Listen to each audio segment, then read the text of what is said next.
hit by James! Oh, what a goal! Surely now, Spain have won the World Cup!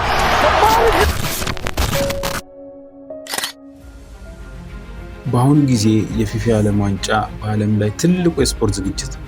በደፈናው በቢሊዮን የሚቆጠሩ ሰዎች ይከታተሉታል። ኢኮኖሚን ይገነባል፣ ብሔራዊ ጀግኖችን ይፈጥራል እና ለማስተናገድ በቢሊዮን የሚቆጠር ዶላር ያስወጣል። ግን ሁልጊዜ በብዙ ቢሊዮን ዶላር የሚቆጠር የባህል ክስተት አለ።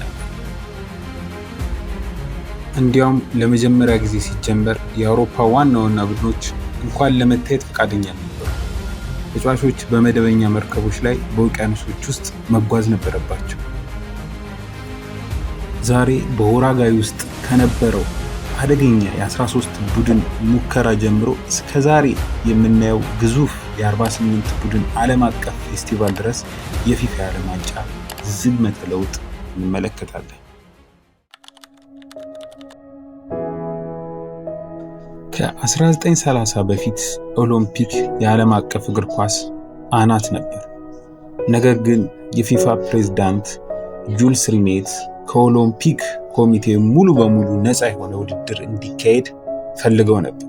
ስለዚህ በ1930 የመጀመሪያው የፊፋ የዓለም ዋንጫ ተወለደ። ነገር ግን አንድ ትልቅ ችግር ነበር።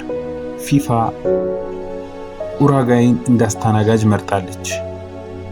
በወቅቱ አትላንቲክን ከአውሮፓ መሻገር ለ2 ሳምንታት የሚቆይ ከባድ የጀልባ ጉዞ ነበር። በዚያም ምክንያት እንደ እንግሊዝ፣ ጣሊያን፣ ጀርመን እና ስፔን ያሉ ከባድ ቡድኖች ለመጓዝ ፈቃደኛ አልሆኑ። 4 የአውሮፓ ቡድኖች ብቻ ሻንጦቻቸውን ሸክፈው ኮንቴፈርዴ በተባለ መርከብ ተጉዘው ነበር። 13 ቡድኖች ብቻ ተሳትፈዋል። እናም ውድድሩ ፍጹም ትርምስ ነበር። በኡራጓይ እና አርጀንቲና መካከል የተደረገው የፍጻሜ ጨዋታ ቡድኖቹ በዚህ ጉዳይ ላይ ተከራክረዋል። በመጀመሪያው አጋማሽ የአርጀንቲናን ኳስ በመጠቀም አርጀንቲና 2-1 መርታለች። ከዚያም በሁለተኛው አጋማሽ በኡራጓያን ኳስ ተጠቅመው ኡራጓይ 4-2 አሸንፋለች። ውድድሩ ተወዳጅ ነበር፣ ነገር ግን በአንድ ከተማ ውስጥ ብቻ የተካሄደ መሆኑ አስቸጋሪ አድርጎት ነበር። በሁለተኛው የዓለም ጦርነት ወቅት እረፍት ካገኘ በኋላ የዓለም ዋንጫ በ1950 ተመልሶ መነቃቃትን ጀመረ። እንደ አውሮፓውያን አቆጣጠር በ1954 ውድድሩ ለመጀመሪያ ጊዜ በቴሌቪዥን የተሰራጨ ሲሆን ይህንም ታምሩን ወደ ሰዎች ሳሎን ውስጥ አስገባ። ከዚያም የ1958 የዓለም ዋንጫ ሲመጣ ከብራዚል የመጣ ፔሌ የተባለ የ17 ዓመት ልጅም ይዞልን መጣ። ይህ ዘመን ሁሉንም ነገር ቀይሮታል። የዓለም ዋንጫ የስፖርት ውድድር ብቻ መሆኑ ቀርቶ ለዘይቤ፣ ለባህልና ለፍጹም ልዕለ ኮከብነት ዓለም አቀፍ መድረክ ሆነ። በብራዚል የሚያምር ሁኔታ ይጫወቱ የነበሩ ውብ ጨዋታ የመላው ፕላኔት ሀሳብ ያዘ። የቴሌቪዥን ቴክኖሎጂው እየተሻሻለ ሲሄድ ገንዘቡ እንዲሁ ጨመረ። እንደ አዳዲስ ያሉ ብራንዶች ኦፊሴላዊ የጨዋታ ኳሶች መፍጠር ጀመሩ። ስፖንሰሮችም ተሰልፈዋል እና ውድድሩ በ1982 ወደ 24 ቡድኖች አድጎ ይህም ከአፍሪካና ከኤዥያ የመጡ ተጨማሪ ሀገራት እንዲወዳደሩ አስችሏል። በፍጥነት ወደ አሁኑ ዘመን ስንመለስ የዓለም ዋንጫን እግር ኳስ ብቻ አይደለም፣ የጂኦፖለቲክስ፣ የኢኮኖሚ እና የቴክኖሎጂ ማዕቀፍ ነው። ዘመናዊ ውድድር ሙሉ በሙሉ ዓለም አቀፋዊ ነው።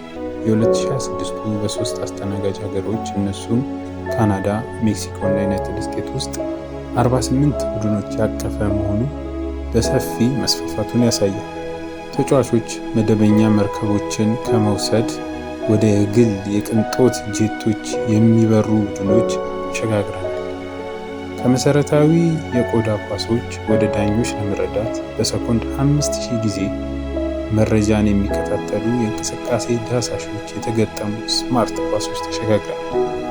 የሚዲያ መብቶችን በሚሊዮን በሚሸጥ ዶላር ያስገኛል እና ዩቲዩብ ከፊፋ ጋር በመተባበር የፈጣሪዎችን መዳረሻና ፈጣን የጨዋታ ድምቀቶችን በቀጥታ በዓለም ዙሪያ ላሉ አድናቂዎች አቅርቧል።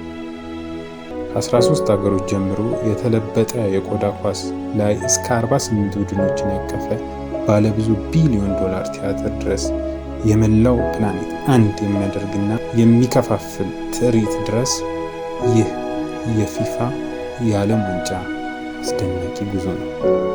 የዓለም ዋንጫው የትኛው ዘመን ፍጹም ምርጥ ይመስላችኋል? የመጀመሪያዎቹ ጊዜያት ጥንካሬ፣ የሰባዎቹና የሰማንያዎቹ ወርቃማ ዘመን ወይስ የዛሬው ከፍተኛ የቴክኖሎጂ ድራማ?